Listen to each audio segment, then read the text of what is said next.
Manila, Philippines. Panicked families run for their lives. Their high-rise apartment building is beginning to tilt.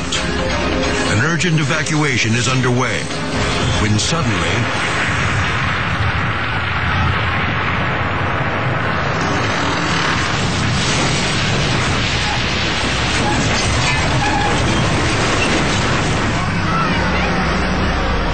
men, women, and children are still running for safety when the foundation gives way. The building rips through power lines, threatening to ignite the entire neighborhood.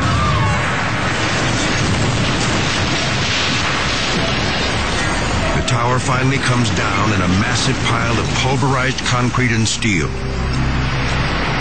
Hundreds are now homeless. Their possessions gone forever. Yet amazingly, no one is killed or even injured. Shoddy construction is blamed for the disaster.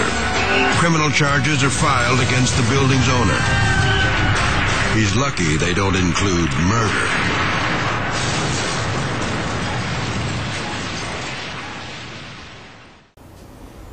Muito bem, desde o jardim da infância até a minha pós-graduação na COP, na Ilha do Fundão do Rio de Janeiro, eu estudei em escolas públicas. Eu me senti agora no dever de cidadão de poder devolver para a comunidade técnica o que eu aprendi, o que eu vi na minha experiência, pois nesses 44 anos de magistério na Universidade de Brasília e outros 10 na Faculdade de Engenharia e Esplan, e mais perto de 11 mil contratos e obras das quais eu fui responsabilidade técnica, achei por bem devolver um pouco dessa experiência, esse conhecimento para todos aqueles que pudessem me ouvir. De uma forma surpreendente, eu verifiquei que o número de acessos e interesses e perguntas e e-mails foi muito maior do que eu realmente esperava. Por isso, vamos reiniciar toda a contagem de acessos agora, porque eu quero então já começar a explicar algumas coisas que me perguntaram e responder alguns quesitos. Muito bem, a primeira grande pergunta é se existe alguma apostila do que eu estou mostrando lá. Na realidade, não existe mais apostila do que eu tenho falado lá sobre sapatas, estacas, tubulões, patologia, etc. Porque essas apostilhas, alguns anos atrás, já foram sendo transformadas em livros. O mais importante deles, o mais completo, é esse livro de Engenharia de Fundações, que não está na sua forma final ainda, porque são 800 páginas. Então, de tempos em tempos, a gente faz uma tiragem, eu peço ao editor para fazer uma tiragem pequena, para atender aqueles pedidos emergenciais. Ele trata, de uma certa forma, de tudo sobre fundações, com ênfase naquilo que os grandes escritórios de engenharia fazem, que é a aplicação de método semi-empírico estatístico, mas de uma forma moderna. Também o seu capítulo 17, que é muito interessante, tem toda a parte de patologia, recalques admissíveis, fatores de risco e outras novidades que resultado das minhas pesquisas. Em segundo lugar, também publicado pela COP, na época, um livro sobre sondagens. O primeiro livro de fundações, ele está de uma certa forma esgotado. De tempos em tempos, como eu disse, faço uma pequena tiragem. Se alguém, ainda assim, se interessar e fazer parte da nossa lista de pedidos, por gentileza, basta mandar um e-mail para infrasoloengenharia@gmail.com. Ao final eu repito novamente. O segundo livro é Sondagens, que foi na realidade o primeiro livro de sondagem publicado no Brasil, que foi publicado a primeira versão em 1972 na COP. Ele tem praticamente tudo sobre sondagem, todos os tipos de sondagens, os cuidados, prós e contras, e o mais importante, correlações com parâmetros geotécnicos. Se alguém se interessar por esse livro, não está disponível ainda, mas poderá entrar na lista da próxima tiragem. Basta mandar um e-mail para infrasoloengenharia@gmail.com. E finalmente que ainda está no prelo, que também foi muito solicitado, é esse de danos causados por recalque. Aqui nós discutimos todo tipo de recalque sobre a ótica do solo e da estrutura e quais são os limites em particular. E eu insisto em chamar a atenção aqui, como tenho chamado nas palestras que falo ou que faço, é que o recalque mais letal não é o diferencial como todo imagina.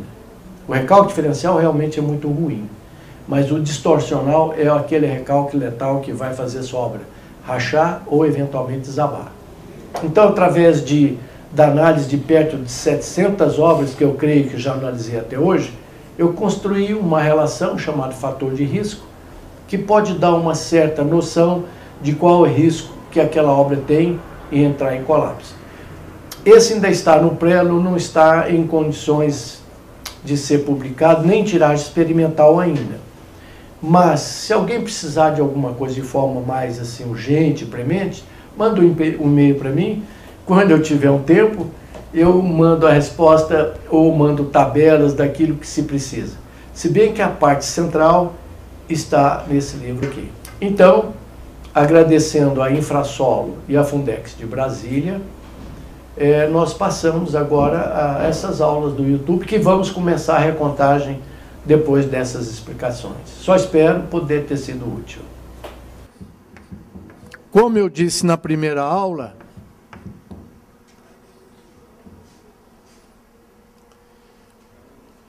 a função precípua de uma fundação é transferir carga do pilar para um terreno competente, que não vai gerar recalque acima do que a estrutura suporta. Também lembra-se, eu acho que da observação profissional número 1. Toda obra recalca, não apavora não, toda obra recalca. Mas toda estrutura suporta um certo recalque, não é? Então, elas são capazes de transferir carga por atrito lateral, porque em face da sua profundidade, a sobrecarga de solo é tão grande que força a ruptura a vir pelo fuste. E quando há movimento relativo, ou seja, esse grão não movimenta, esse fica parado, gera-se então a tensão cisalhante, também chamada de shaft, que é fuste, friction, atrito, e que denomina-se, quando é pressão, ou seja, resistência unitária, de R minúsculo L. Quando é força, R maiúsculo. A mesma coisa a resistência de ponta. R maiúsculo é força e R pequeno pressão. Então, a fundação profunda é uma que é capaz de transferir carga por atrito lateral e por ponta. Pergunta típica, por quê? Porque em face da sua profundidade, seria impossível movimentar toda essa terra igual fundações superficiais. Portanto, ela força a ruptura por aqui. E vale observar que esse bulbo de solo que trabalha para a ponta, normalmente não é só a parte de baixo da estaca ou do tubulão, mas é um pouquinho acima, normalmente 1 a 2 vezes o diâmetro do fuste, também acima. Então, a superfície de ruptura, nesse trecho, não passa pelo fuste. Portanto, nesse pedacinho aqui, que costuma ser por volta de 1 metro, não há contribuição de atrito lateral, só de ponta. Alguns autores, inclusive eu, recomendam também jogar fora a contribuição no primeiro metro. Não trabalha por atrito lateral. Por quê? Tem bloco de fundação. Segundo fato, geralmente é solo ruim. Terceiro fato, no futuro alguém pode escavar. Então, esse primeiro metro não contribui com nada. Alguns autores, inclusive eu não considero esse metro e nem esse. No atrito lateral, na ponta sim. Então, essas fundações, como todas as outras, trabalham a resistência total que ela é capaz de sustentar é a soma da lateral mais a ponta. Então, definição de fundação profunda é essa. Nós temos grandes representantes desse tipo de fundação. Estacas pré-moldadas.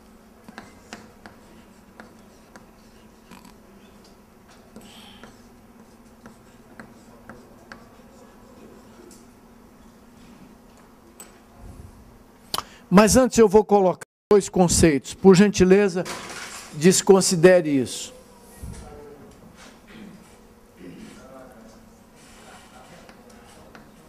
Quando eu for mostrar o cálculo das fundações, eu vou projetar slides de vários exemplos de cada tipo de fundação. Mas em termos de fundação por estaca, tem 2 conceitos que eu não posso deixar de colocar aqui. O primeiro é o seguinte: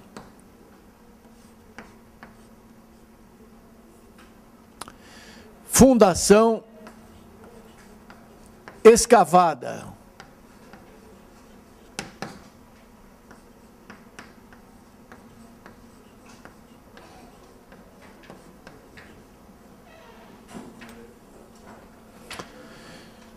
Uma fundação é dita escavada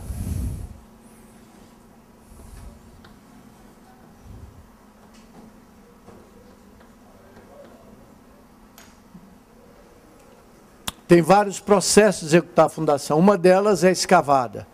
E ela é dita escavada é quando o solo sai. Por que que isso é importante? Porque vai reinar aqui um empuxo ativo.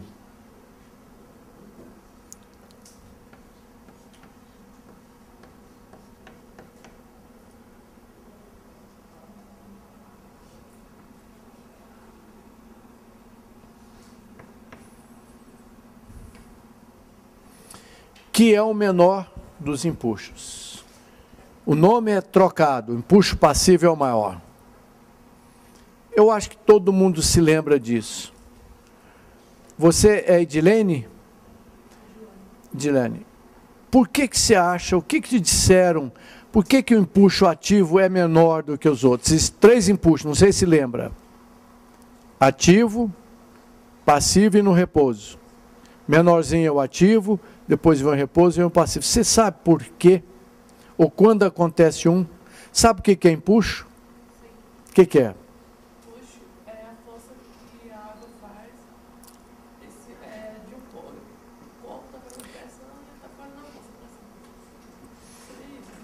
É. E no solo, o que que é empuxo? Você já estudou a estabilidade de talude? Sim. Quando você faz uma contenção, ela sofre um empuxo. Eu vou dar uma repassada nesse conceito. Muito bem.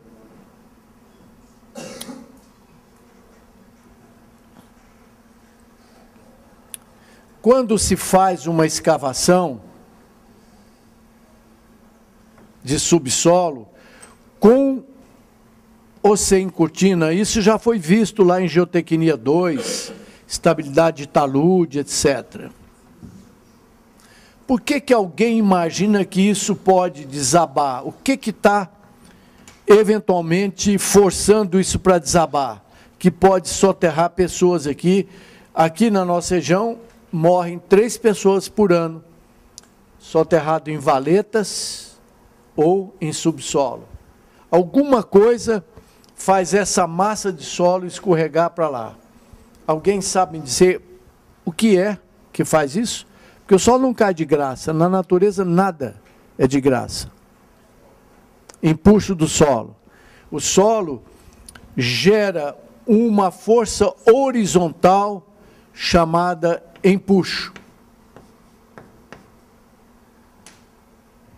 Então, se você escava o solo, ele começa a te empurrar com uma força chamada empuxo. Na natureza existem 3 tipos de empuxo. O empuxo ativo, que é o menor deles.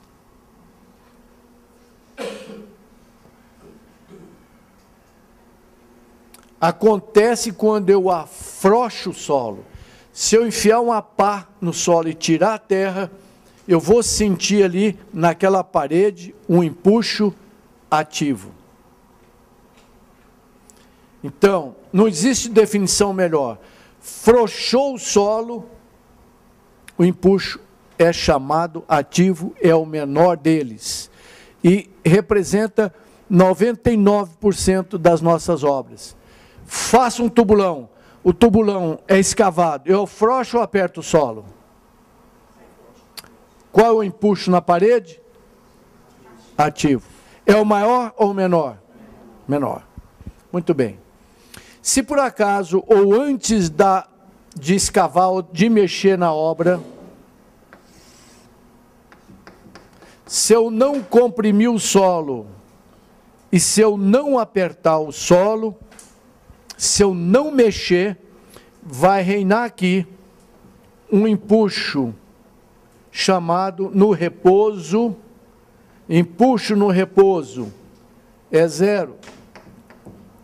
Não escavei nem comprimi, maior do que o ativo.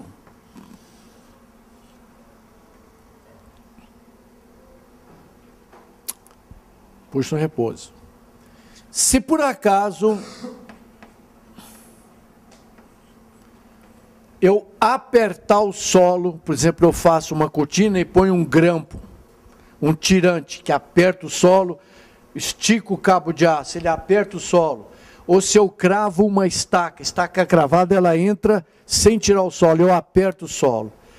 Ele vai sentir uma reação muito grande do solo chamado empuxo passivo. Lembra que o nome é trocado. O empuxo passivo é muito grande, é uma espécie de reação do terreno. Então, empuxo passivo é o maior. Quando é que acontece? Aperta o solo. Se estaca cravada, a contenção tem várias fases. Antes de escavar, reina empuxo no repouso. Escavou, empuxo ativo. Tanto é que é saudável. Você tem uma força na cortina, mas no momento que você afrouxa a cortina, dá uma andada, ela também diminui o empuxo. Porque ela vai afrouxar o solo. Para de desabar. Vamos entender. Se eu segurar a cortina ali, é empuxo no repouso. Mas no momento que eu escavei, já vira ativo. Só que quando eu vou afrouxando o solo, eu uso a resistência do solo, o empuxo é chamado de empuxo ativo. Ativo. É o menor deles. Fisicamente, por que um solo empurra uma estrutura minha e quebra, derruba um talude, uma escavação e mata? Porque é o efeito chamado de Poisson. Uma cortina desaba por causa desse empuxo, também desaba por causa dessa resistência ao cisalhamento aqui pequena. Mas se eu tenho duas bolas de borracha aqui, olha, encostada na parede, essas outras bilhões de grãos que tem aqui, olha, vai dar uma sobrecarregada aqui em cima, que é o gama H. A 10 metros de profundidade eu tenho 16 toneladas por metro quadrado. Esse solo tende a deformar na horizontal. Esse fenômeno de esborrachamento chama-se efeito de Poisson, representado por Mi. Aplicou uma força aqui, ela deforma na vertical e desloca na vertical.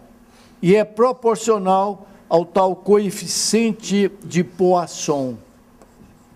De tal forma que o esforço, ou a deformação horizontal é igual ao coeficiente de Poisson, que multiplica a deformação vertical. Ou seja, deformação vertical é fácil de medir, a horizontal é complicada. Se eu tiver o coeficiente de Poisson do solo, eu saberia quanto é que ele desloca na horizontal. Só para se ter uma ideia, o concreto tem um coeficiente de Poisson de 0,2. Ou seja, se ele deformar na vertical 5 milímetros, ele vai deformar 0,2, que é 1 milímetro na horizontal. O solo, em geral, tem um coeficiente de Poisson de 0,3 a 0,4. Quanto mais duro o solo, menos ele esborracha. Então, pode cair até para um 0,28. O solo mole, saturado, 0,45. Existe na natureza a água que tem o maior coeficiente de Poisson, que é meio. A água não deforma, a água é duríssima. Né? Mas o que ela deforma na vertical, deforma na horizontal. A neve, você pisa na neve, ela não te empurra, é fofona, ou seja, coeficiente de Poisson, ou seja, de esborrachamento, é 0. Por isso, à medida que vai afundando, mais esborracha. Tanto é que uma cortina ou um talude de 1 metro, às vezes não desaba. Fui para 2, desaba. Por quê? Eu tenho uma pressão vertical grande, ela vai deformar muito, vai empurrar a cortina. Além do efeito do cisalhamento. Então, esqueci seu nome de novo. Edilane. Quando é que acontece o empuxo ativo?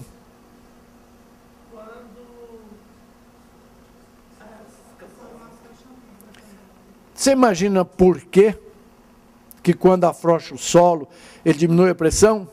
Você tirou alguma coisa, ele estava empurrando também. Você tira esse que estava empurrando. Vem cá de novo, já que eu sou excelente cobaia. Claro. Já virou top moda, âncora. Você só vai para o Brasil inteiro. Está quase chegando nos 12, né? Só 10, então vai contando. Muito bem, o solo, de uma certa forma, tem uma coesão como se fosse uma molinha aqui, olha. As areias não têm, mas o solo geralmente tem. Então, chega aqui, por gentileza. Você é um grão de argila, eu sou outro. Você prefere areia? Não, mas argila é melhor. Vamos lá. Estamos aqui, gera um empuxo aqui, mais aí. Está sentindo aqui mais ou menos meio quilo por centímetro quadrado. Muito bem, vem alguém e resolve fazer uma escavação. Eu vou afastando aqui. O que você sentiu? Não, calma. Não, pode vir. Pode até vir, mas vamos lá. Então vamos lá, meio quilo de novo. Um pouquinho mais, aí, meio quilo. Estou afrouxando, o que aconteceu? Aumentou ou diminuiu? Aumentou a força que você tinha. Não, um empuxo. Vamos de novo. Empuxo. Eu estou aplicando o empuxo no repouso. Vamos lá, no repouso. Meio quilo por centímetro quadrado. Ninguém mexeu, nem você, nem comigo. Aí veio fazer uma escavação. Aí começa a tirar o solo daqui. O que você diminuiu? O que você sentiu aí? Eu vou junto. Ou depende. Ou qual foi o empuxo aqui? 0. Daí pra Não, 0. Pode ser 0 ou não. Vamos de novo. Está ficando bom esse aqui. Vamos lá. Você tem um empuxo aqui no repouso. Mais, meio quilo, aí. Meio quilo. Escavei a obra. O que você está sentindo no empuxo aí? Aumentou ou diminuiu? Diminuiu. Pois é. Interessante. Quando eu afrouxo o solo, diminui. Porque estou usando a resistência do solo. A menos que você caísse em cima de mim. Aí é desabamento, é outra história. Então, eu uso a resistência dela. E no solo, normalmente, tem efeito de, nas areias, efeito de tempo e tal, e tem outra argila segurando ela aqui, ó, coesão. Entendeu? Por isso. Por que então o empuxo ativo é menor? Porque eu uso a resistência do próprio solo a meu favor. Tanto é que, de novo, mais uma vez só, é 11, hein? Cuidado, você só tem mais uma. Meio quilo, aí só tem 0,3. Interessante, a cortina sentiu meio quilo, começa a dar problema. Mas quando ela flete ou inclina, alivia, ela para. Né? Em vez de ter 50 toneladas, passa por ter 10. Muito obrigado. Entenderam, então? Frouxou é um empuxo menor. Apertou é um empuxo maior. Por quê? Efeito de Poisson e, eventualmente, cisalhamento aqui. Tá certo? Bom, o que segura uma argila na outra?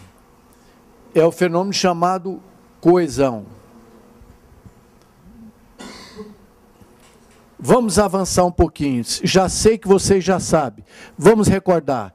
Quando a estaca tende a descer e romper, vai ter uma resistência ao cisalhamento que segura a estaca até ela romper.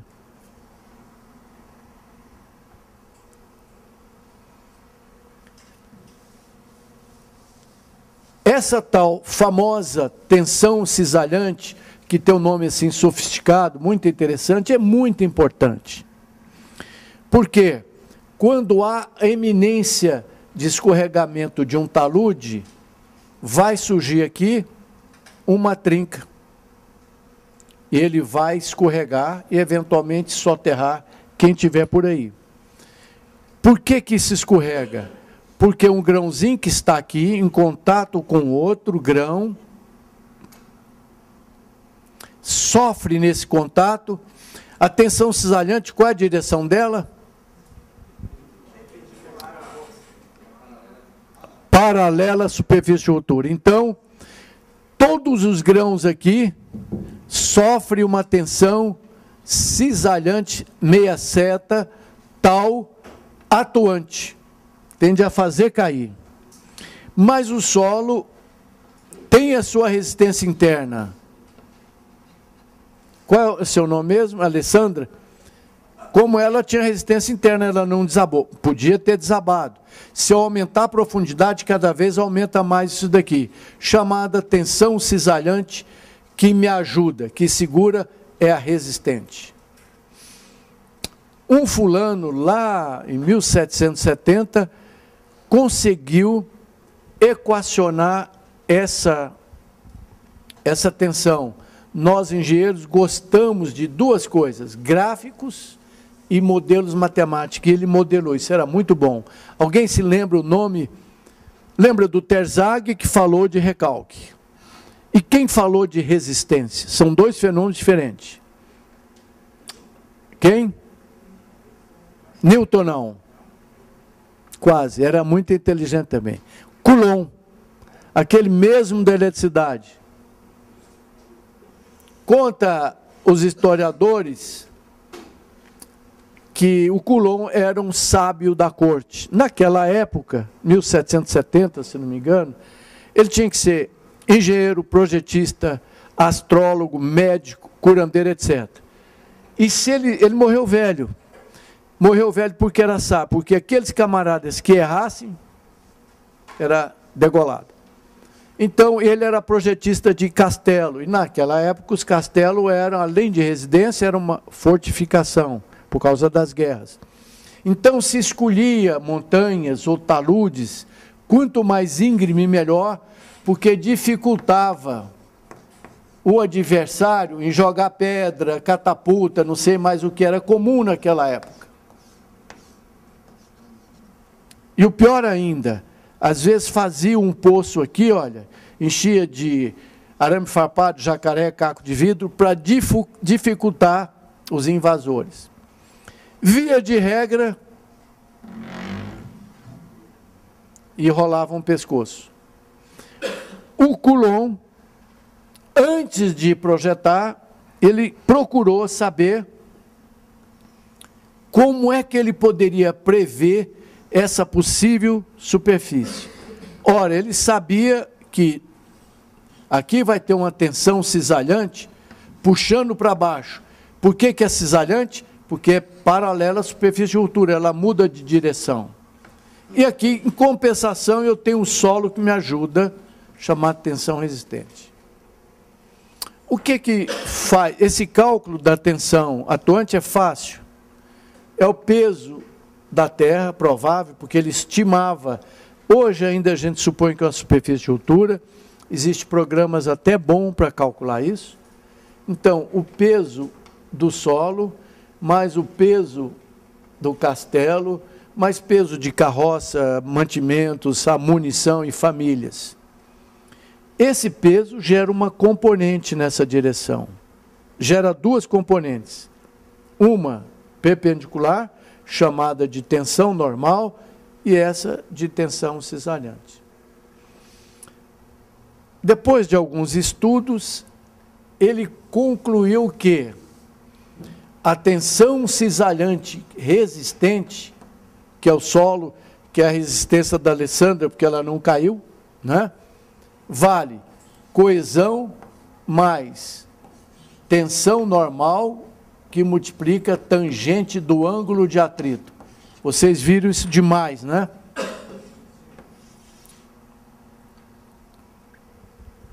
Isso lá em 1700. Então, se ele, com as amostrinhas rudimentares que ele fazia, ele estimava a coesão, estimava o ângulo de atrito. Hoje nós usamos ensaios triaxiais ou cisalhamento direto para achar exatamente isso. E calculava a tensão normal fácil, porque é uma componente. Peso é fácil de calcular, peso é fácil, né? Então ele fazia essa componente. Passado algum tempo, o Terzaghi disse, olha, a tensão cisalhante que resiste é a coesão mais a tensão normal menos a pressão da água, vezes tangente de φ. Ele praticamente revolucionou essa teoria. Ou seja, se eu tenho dois grãozinhos e tem pressão de água que afasta um do outro, ele cisalha muito mais rápido. Lembra que a tensão normal aperta 2 grãos, né? Comprime 2 grãos. Daí, qual que seria melhor? Uma estaca escavada ou cravada? Por quê?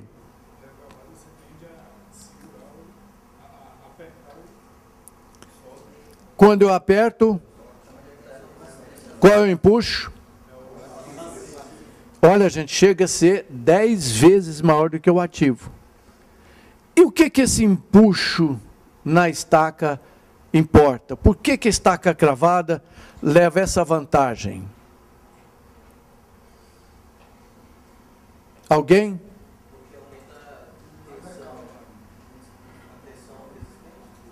Aumenta a tensão cisalhante resistente. Como é que ela aumenta? Eu tenho um grãozinho aqui contra a estaca. Onde é que está a tensão cisalhante? Aqui é vertical, né? E a tensão normal? Que depende do tal empuxo. Quanto maior o empuxo, maior a tensão normal. Entenderam? Então, se eu tenho uma estaca cravada, eu vou ter um empuxo alto, vou ter uma tensão normal alta, vou ter uma resistente alta e o talude não vai desabar. Tá certo? Um solo compacto normalmente tem uma tensão alta, ele é compactadão. Ele comprime mais um grão contra o outro que um solo fofo. Além de que o solo fofo tem baixo ângulo de atrito e baixa coesão. Muito bem. Esse elemento chamado coesão, ele vem de 3 componentes básicas. Uma é chamada de coesão efetiva. Vocês já viram isso também. Que é uma... Está aqui, olha. Por que esse giz está aqui? Por que ele não desabou? Areia, eu conseguiria fazer isso? Não. Areia não tem coesão. Porque nas partículas da areia ficou neutro. O solo é como se fosse um pó de ímã. Entendeu? A coesão faz ele grudar um no outro. Esse aqui não, não é argila, é silt, tem menos coesão e é cozido.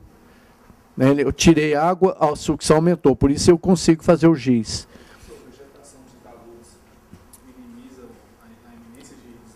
As raízes ajudam a segurar e evita erosão. Gramar rápido um talude. Gramar. Tem certas situações que a raiz pode puxar o talude para baixo. A árvore tende a crescer na vertical, ela pega um ventão, ela pode forçar o talude. Mas, em geral, não é escorregamento grave, é desplacamento superficial. A recomendação é grama rápido, porque a grama tem raiz de 1 metro. Então, ela estabiliza a superfície.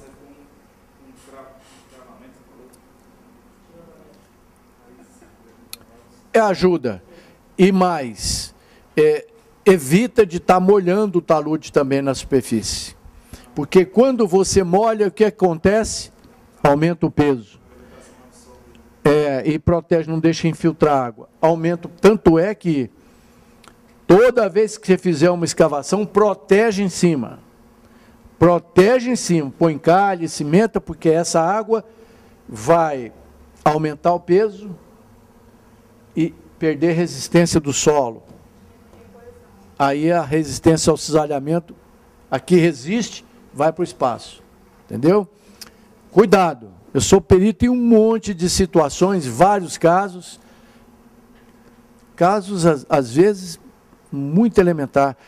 Você vai fazer impermeabilização de subsolo, 3 metros, 3 metrinhos, né? Está infiltrando, não sei o que lá, ele cava uma vala.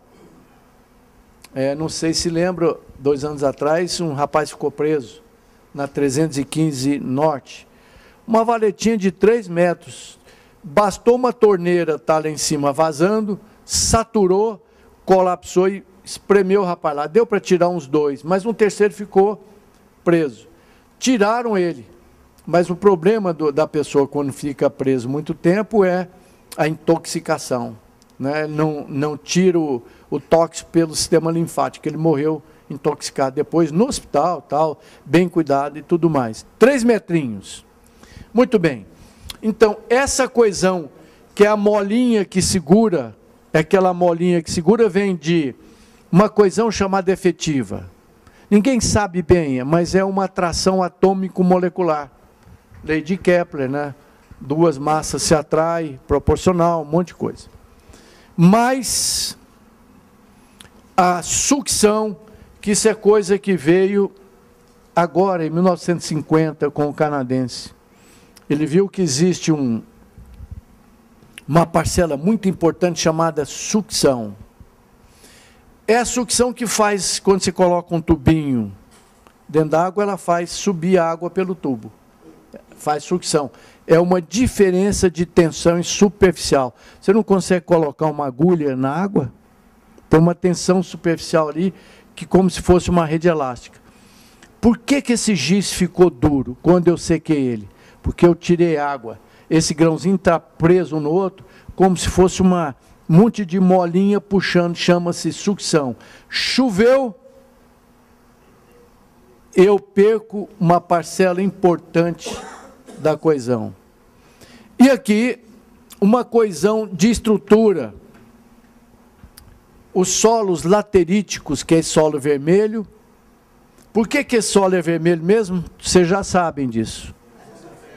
Excesso de ferro na constituição mineralógica.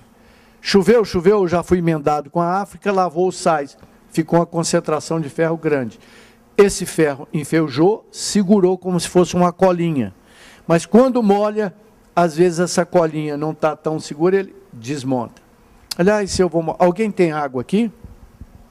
Deixa eu ver se eu tenho uma. Tanto é que manta-borrão ele existe por causa da sucção capilar. Eu falei acho que na aula passada, né, se você tem um lençol prático 3 metros, faça colchão drenante. E quanto mais fino o poro, mais ela suga, porque para puxar tem o peso da água para subir. Uma gotinha só.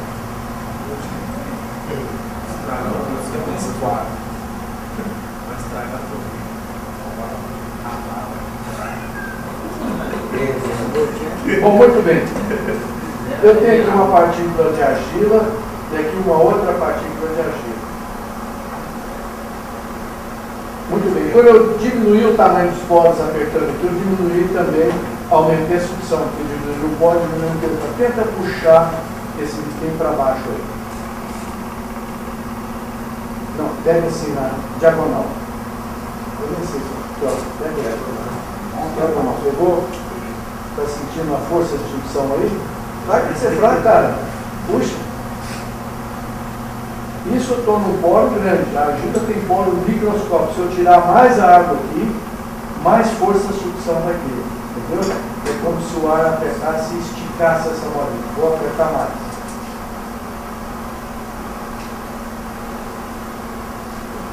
Choveu, perdeu a sucção, perdeu uma parte importante da coesão.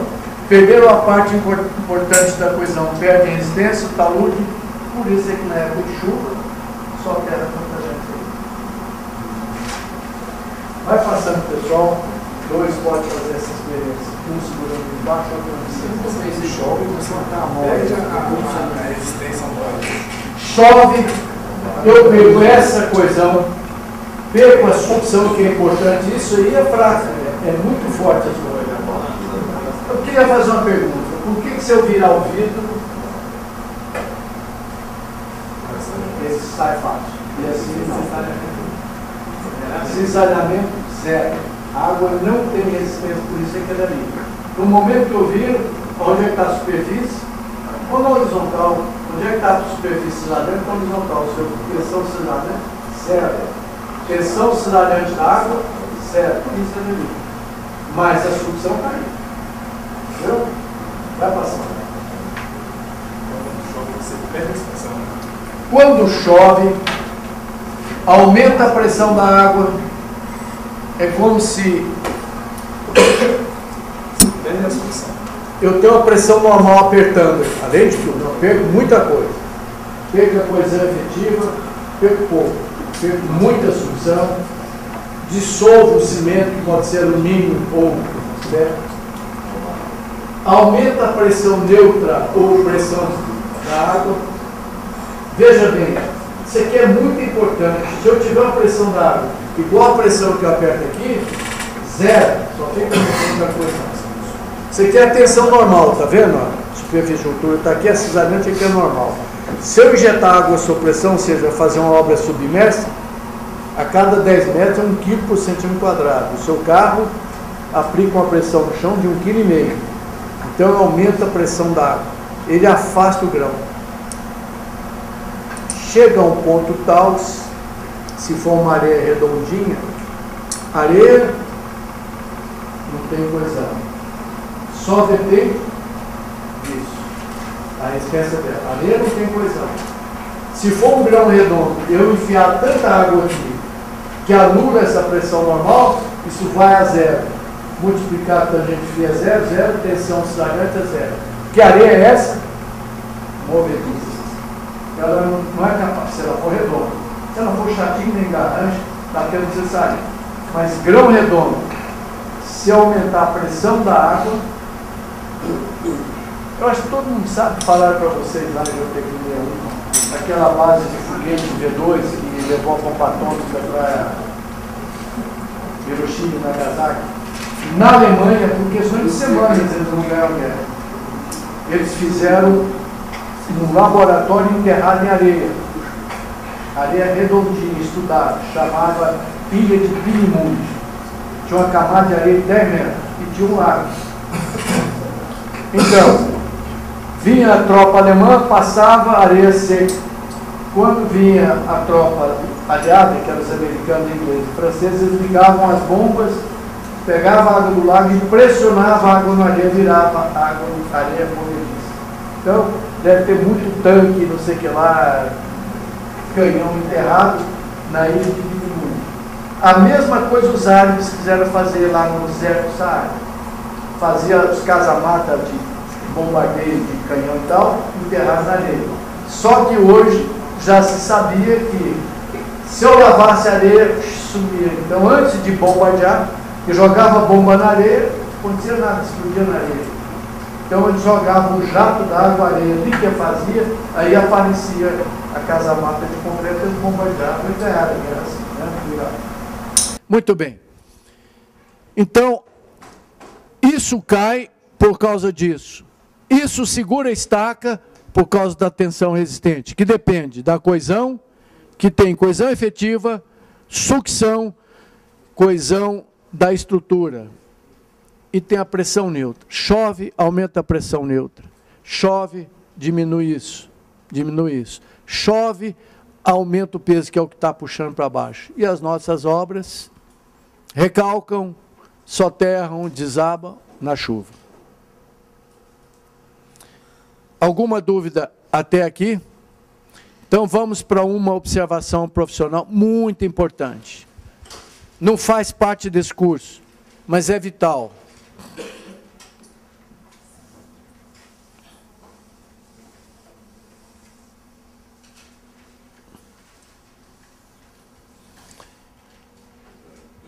Então mesmo, Alessandra, por que o empuxo ativo é menor deles? O nome é trocado, em ativo é o menor. Por quê?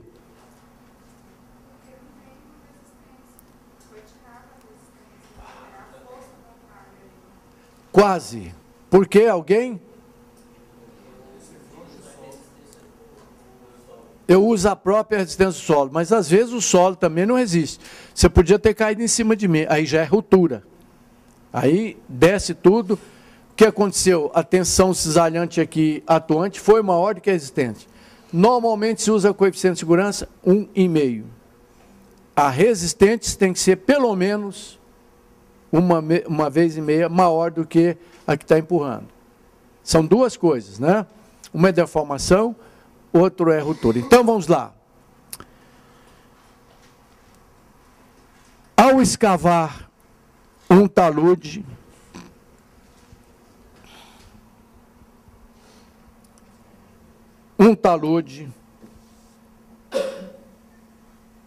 ou até encostas naturais. Por que escorre tanta montanha e mata milhares de pessoas todo ano? Chuva. Molhou a encosta, diminui a resistência cisalhante resistente e aumenta a atuante, que aumenta o peso, diminui, escorre. Tem mais ou menos 8 itens que é bom estar observando em quem mora em encosta e tal. Já até passei isso para a Defesa Civil. E interessante, depois que eu fiz uma pesquisa nos escorregamentos aí do Peru, do Chile, do Brasil, todo mundo acha que era uma chuvona que fazia descer. Tem vários parâmetros. Inclinação de mais de 25 graus, cuidado. Certo? Anda em cima, na coroa, lá em cima na mata, tem alguma trinca, cuidado. Já houve, tem faixas peladas no morro, já houve escorregamento, é possível que a geologia seja propícia. Tem uma camada dura em cima de uma camada mole, 5, 6 metros, vira um escorregador, porque a água vai ali, na interface, tira a resistência cisalhante, mole. Se tem blocos de pedra, muda, vende a sua, sai, não entra, não vai fazer férias, nem passar feriado nessas pousadas. Se tiver blocos de rocha em cima, chama, já eu te dou o nome, é o nome francês. Porque se amolecer, o bloco de rocha vem como uma bala de canhão, quebra tudo. Me fugiu um nome aqui. Se tiver bloco nessa situação, sai de perto porque é letal. E etc. E a tal chuva, precisa chover uma semana antes, aquela chuva chamada de molhar bobo. Depois o pique. A de molhar bobo prepara o solo para um desabamento. O pique acaba de matar. Então não é só uma chuva de 200 milímetros em poucas horas, não. É uma chuvinha, aquela de saturar o terreno. Saturou, aí a pesada acaba de desmontar tudo que tem. Portanto, as minhas, observei, já analisei 29 desabamentos. Como o solo tem uma certa coisa, mas o solo não resiste à tração, no momento em que você escava, gera um empuxativo, isso dá uma mexidinha. Pode apostar. Se for uma cortina de destaque, ela anda. Se for um talude, ele deforma. Quando ele deforma, traciona. O solo não suporta a tração, então dá uma trinquinha aqui. Depois dá uma outra trinquinha aqui. E depois pode, eventualmente, dar trinca letal. Segundo as minhas observações, não é nada que tenha rigor absoluto, se essa trinca estiver na parte horizontal, pode anotar isso como observação profissional importante.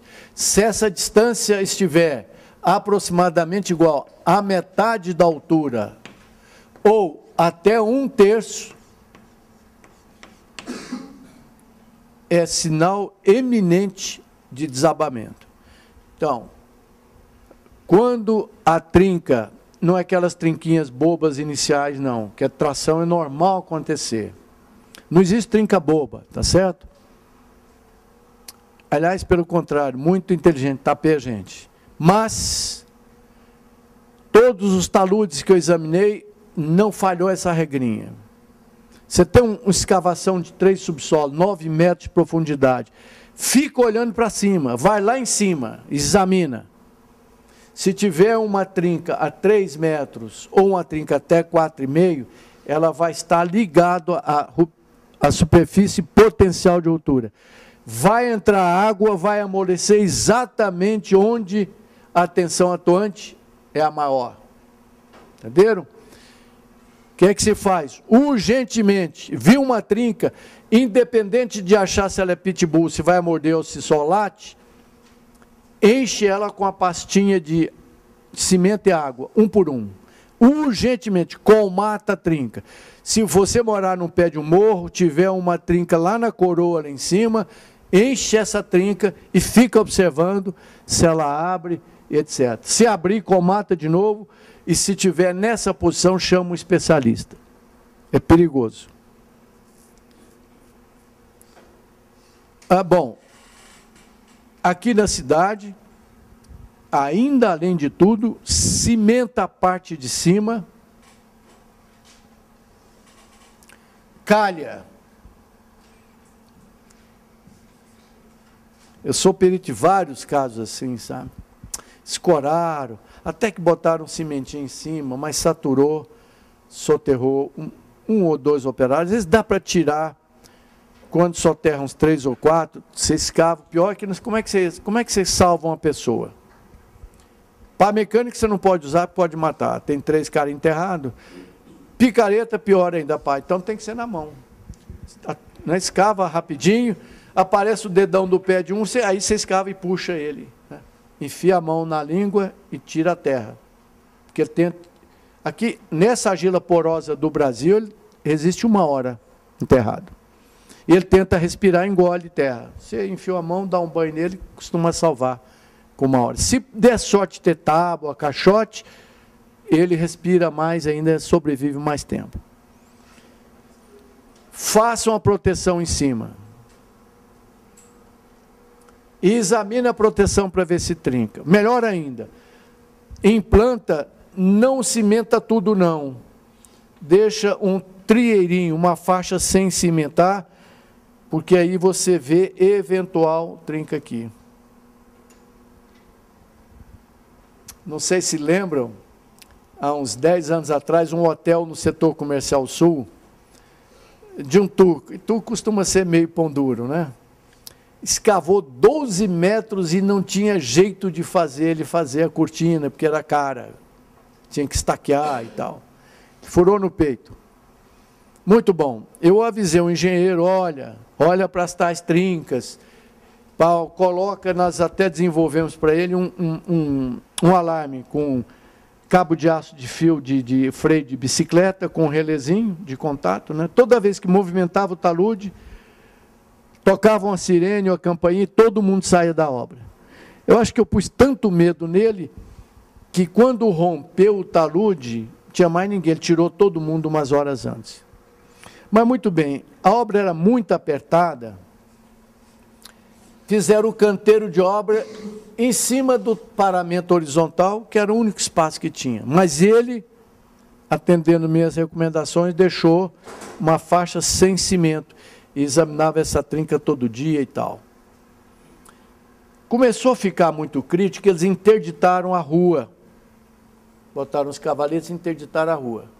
Mas nisso, o outro vizinho começou a construção de outro hotel, fazendo também o seu subsolo. Um caminhoneiro que vem entregar areia para esse hotel A, apesar do cavalete estar aqui, ele tirou o cavalete, o vigia daqui avisou, olha, não tira porque está trincado, esse troço pode desabar. Ele falou, não, é só 5 minutos, eu só vou tirar o cavalete, correr lá, entregar o borderô para o vigia assinar que está recebendo 5 metros de areia, depois eu volto. Então ele estacionou o caminhão aqui, enquanto veio na portaria desse prédio de carro. Ele veio correndo aqui, entregou o borderô, e que ele voltou, tinha mais nem caminhão, nem nada. E o pior é que eles limparam e refizeram a obra sem a cortina. Quer dizer, foram fazendo o subsolo e escorando, né? Aproveitando e subindo a cortina. Ninguém morreu. O nosso amigo lá teve um prejuízo de 1/3 só do que ele gastaria na cortina, isso não é exemplo para ninguém. Mas a grande vantagem é que aqui, olha, passava uma rede de 24 mil linhas telefônicas para o Senado, Câmara dos Deputados e tal. O pessoal ficou uma semana sem trabalhar, o Brasil, olha, cresceu para burro. Foi uma maravilha. Até consertar essas 24 mil linhas de rede lá para os políticos. Muito bem. Segunda observação aí. Observação profissional número 9. 10. 11.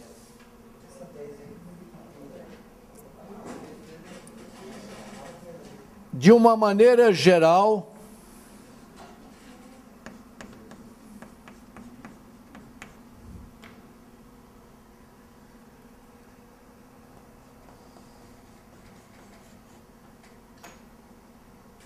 mas não pode ser tomado como regra absoluta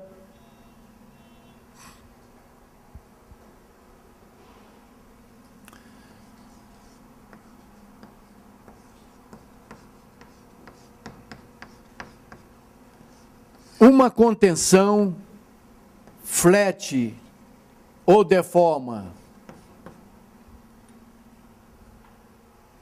sem nenhum quadro patológico perigoso até 0,4% da altura, ou seja, um subsolo aí de 3 andares para baixo, que hoje é comum, cada vez que a cidade fica violentada, vão ter que fazer subsolo, porque fica inviável, né? Vai deformar 4 centímetros, normal. E no momento que ele deforma, o que acontece? Empuxo diminui. Ele para. Ou desaba. Se tiver muito ruim, cai. Senão ele só alivia o empuxo. À medida que deforma, o empuxo ativo vai diminuindo. Tanto é que se o solo for resistente, pode chegar a 0. Eu não consigo cortar na vertical. Cuidado, hein? Corte na vertical tem vida curta. 2, 3 semanas. Cuidado. Tanto faz na época de seca quanto de chuva. Então não fique perto de corte vertical muito tempo não. Se cortar, protege rápido, escora. Tem corte vertical que não tem cortina e está em pé. Eu já cortei 6 metros, mas era uma argila duríssima, muito dura. Então ela ficou em pé, eu só protegi com tela, aquela telinha de fantasia, não é tela de galinha não, e chapisquei com betume, para fechar o talude, para evitar de encharcar. Lembra, encharcou, aumenta o peso, aumentou em peso, aumenta a resistência atuante que vai fazer cair. Então, até 0,4 pode ser considerado normal, pode ser, toma cuidado. Isso não é uma regra geral absoluta. Recomendação, pendura prumo e deixa pendurado lá a vida inteira da cortina e da sua obra. Então, coloca um vergalhão aqui, pendura pezinhos, corpo de prova. Eu ainda recomendo, põe uma reguinha de plástico aqui e com aquela caneta de marcar texto que não sai, marca o 0. Ah, não, porque eu faço uma tabelinha, mas às vezes é difícil ler. Marca o 0, porque todo mundo vê se a cortina está saindo 0, né? Eu não estou preocupado com milímetros, então pega aquela canetinha de marcar texto que pode chover, não sai uma reguinha de plástico, vagabunda branquinha colada aí, e eu de vez em quando vou lá e leio para ver a inclinação. Muito bem, tudo isso para explicar que a resistência ao cisalhamento nas estacas, que segura isso aqui, olha, lei de Coulomb. Eu tenho um cérebro que controla essa pressão. Eu consigo segurar um ovo, porque os meus sensores aqui me dizem, o ovo é rígido, é crítico, não deforma nada, então cuidado. eu não aperto demais para não quebrar e também não solto para ele cisalhar, né, para não escorregar. Então, o que eu tenho aqui? Tensão normal. Se eu quiser aumentar a carga do prédio, eu só aumentar a tensão normal, porque não tem coesão entre pele e aço, aqui não tem, só tem atrito. Eu seguro a estaca exatamente assim. Quanto mais apertado, maior a capacidade de carga, maior o empuxo, né? Aí eu vou ter, quando eu tenho uma força horizontal, que é o tal empuxo, também chamado de tensão horizontal, maior a resistência ao cisalhamento. Porque a resistência vale C mais sigma N menos U, tangente de φ. Muito bem, assim então, as fundações profundas são capazes de transferir carga para o terreno, por atrito e por ponta. Alguma dúvida até aqui? Pois não. Qual é a relação dessa transmissão por atrito e ponta? Meio a meio? Como é que é? Qual que existe? A pergunta dele é pertinente, mas alguém pode me dizer, o que ele está querendo saber é o seguinte: 200 toneladas do pilar, é 100 para o atrito e 100 para a ponta? Depende de quê? Da resistência aos alimentos, depende do diâmetro. Porque esse aqui é a unidade de pressão. Tensão cisalhante é pressão multiplicado pela área, força. Quanto maior o diâmetro, mesma tensão, mas dá uma área grande, lateral, é πd vezes tal. Então, na realidade, não existe, viu, uma relação fixa. Tá? Eu não gosto muito de confiar em atrito lateral, eu prefiro fazer o que a Bíblia diz, ponta em terreno firme. Mas estacas escavadas com máquina fica sujeira. Tanto é que as normas recentes estão dizendo, olha, não confia muito na ponta, que é o que era ideal, porque uma estaca que tem muita resistência de ponta é porque tem terreno bom lá embaixo. Quando o terreno é bom, tem coesão alta, atrito alto, tensão cisalhante e compressão alta. Mas tem sujeira. Lembra do recalque imediato? Primeira aula? Muito bem. Alguma sugestão ou dúvida até aqui? Então, até terça-feira que vem, onde nós continuaremos vendo todo tipo de fundação. Estaca trado, estaca de sol de cimento, pré-moldada, Strauss, hélice, Frank, etc. E depois tubulões, e vamos andando com o curso.